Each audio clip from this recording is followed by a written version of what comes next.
Listen, there's a lot that's gone right for Mikel Arteta, I feel, and there's a lot that's gone right for Arsenal. The belief has been back. The mere reason that you lot are in this position where you're going, this is not good enough, we want to win the league, he's changed that. Yeah. You know, you've had some good transfer windows, but I think this crucial one in the summer wasn't good enough. And when you look back at the signings that were made and you look at the context in which they were made, you're basically coming from a period where you're saying, Man City, you've chased you down twice and you've competed twice. How are you going to get over that line? And you've come back with a Sterling, which you did say, yeah. Long time ago. Yeah, because you know my thoughts on Sterling. Yeah, that's when he moved to Chelsea, I said that to you. Yeah, exactly. Yeah, you did say that actually. But you came back with a Sterling who's far from that player. Yeah. You came back with a Mikel Merino that's not a difference maker. Okay, yeah. Tidy footballer, but to catch City and to make that X factor difference, that's not the guy.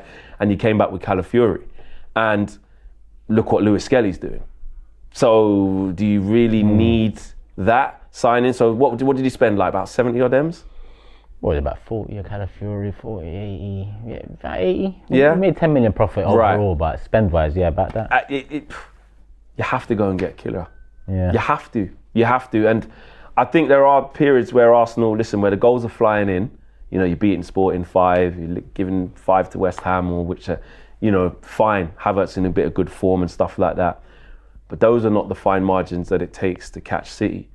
It's the consistency of being able to do that game in, game out, not in spurts. And also, I think the football's gone backwards. I was watching Arsenal, you know, frightened for my life, you know, getting opened up at times. You know, look at the Newcastle game. Every time you really opened up was that transition with Martinelli clean through. I used to see Arsenal do that all the time. 1v1s, big chances, cut back goal, opening up. And now teams are going, I don't think they've got that cutting edge anymore. Listen, the superiority with the set pieces can't take that away from you.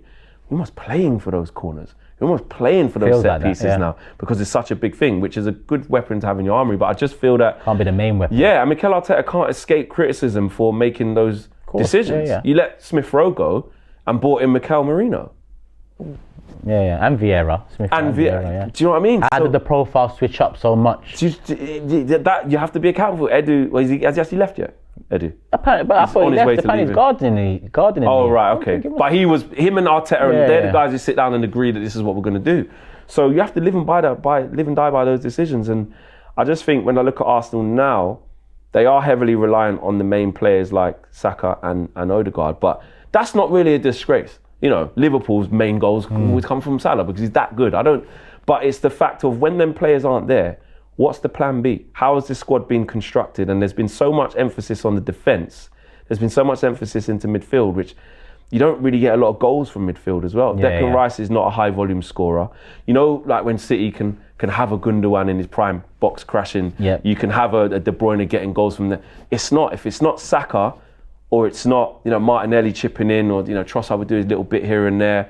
Havertz goes through the purple patch, and then maybe he's not as clinical. Jesus is now surplus, it looks. It's like the goals aren't coming from midfield. Partey's not a high volume scorer. Mikel Merino is not. Odegaard, I think, he had the season, was it last season actually? What, the great season? Yeah. That was the season before. Season before. Scored 16 or 15. Do you know what I mean? So you're thinking, can he put them numbers up? Hasn't managed to do that. But he facilitates the way you play and gets you playing. But is he the finishing article, the high volume assist, the high volume goals? He feels like an 8, bro. He feels like an 8 to exactly. Me. He's not. So I just feel like you need the real difference makers now at the top end of the pitch. Like you've come too far to let the likes of Arne Slot just come in here and win this league before you.